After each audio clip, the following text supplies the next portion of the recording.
Les avocats de Cédric Jubilard vont plaider pour demander la remise en liberté de leurs clients. Et on en parle ce matin avec Alexandre Martin, avocat pénaliste au barreau de Toulouse. Bonjour. Bonjour Alexandre Martin, je rappelle les faits. Delphine Jubilard est portée disparue depuis le 15 décembre et son corps n'avait pas été retrouvé. Son mari Cédric a été mis en examen et placé en détention provisoire le 18 juin dernier pour meurtre sur conjoint. Vous allez plaider aujourd'hui la demande de remise en liberté de Cédric Jubilard et vous avez affirmé que l'enquête est instruite à charge selon vous. Pourquoi ? L'enquête, manifestement, en tout cas, ce qui a été révélé par le procureur de la République dans le cadre de cette conférence de presse le 18 juin, sont des éléments non seulement à charge, mais présentés de telle manière, biaisés, parfois mensongers, pour essayer d'asseoir une culpabilité qu'il est bien trop tôt d'affirmer. Alors, certains évoquent un risque d'erreur judiciaire, c'est-à-dire ? Oui, bien évidemment, on voit se dessiner le spectre de l'erreur judiciaire, c'est-à-dire qu'on part de l'idée préconçue que Cédric Jubilard serait l'auteur du meurtre de sa femme, et l'on essaie de faire entrer dans des cases pour nourrir cette conviction des éléments qui sont d'une vacuité extraordinaire. Seul le regard d'un homme de bon sens et honnête permet de constater que ce dossier est vide de charges réelles. Pourtant, le procureur de la République de Toulouse se base sur des faisceaux d'indices, comme le fait que la mère du prévenu a déclaré avoir entendu son fils dire un matin d'octobre, je cite, « Je vais la tuer, je vais l'enterrer et personne ne la retrouvera ». Alors, Cédric Jubilard n'a jamais cessé de clamer son innocence. Par contre, c'est quand même un fait important, c'est la mère du prévenu, c'est pas n'importe qui.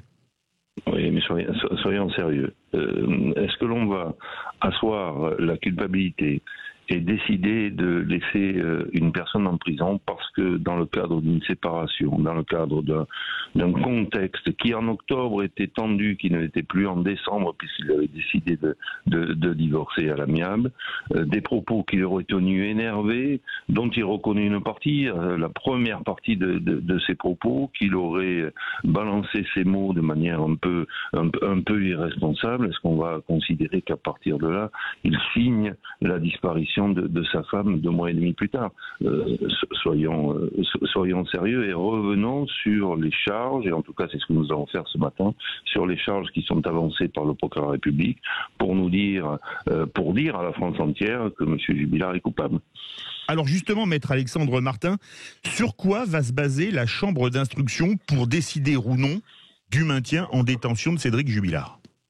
Le travail de la chambre d'instruction aujourd'hui n'est pas de reconnaître la culpabilité ou l'innocence de M. Cédric Jubilard. Le problème de la chambre d'instruction, c'est à la fois de s'assurer qu'il existe dans le dossier des indices graves et ou concordants, premièrement. Deuxièmement, que le placement en détention de M. Cédric Jubilard soit la seule solution pour permettre à cette instruction d'avancer. Ce n'est ni un acompte, je dirais, sur une sanction qui pourrait être prononcée, ni une mesure qui doit être prise à la légère. Voilà, la chambre d'instruction va peser ces éléments, à la fois s'assurer qu'il existe des indices graves et s'assurer que l'on n'ait pas d'autre solution que de maintenir cet homme en détention, alors même que depuis 6 mois, il était libre et que l'enquête se déroulait de manière tout à fait normale. Le dossier d'instruction est épais de 10 000 pages. Comment expliquer déjà un tel volume, 10 000 pages, alors que c'est une affaire de droit commun, de féminicide soupçonné? Et deuxièmement, comment expliquer qu'elle déclenche autant de passion?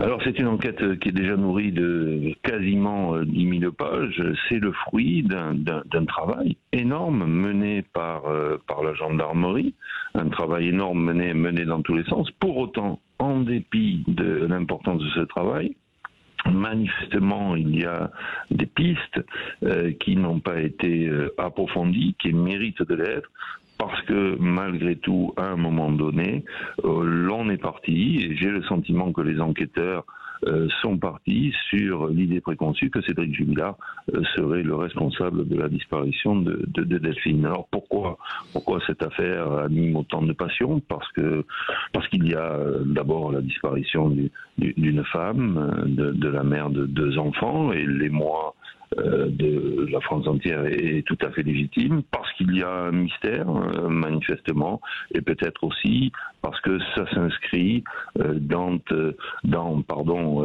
une période où l'éclairage médiatique est mis sur ces affaires que l'on présume en espèce de féminicide.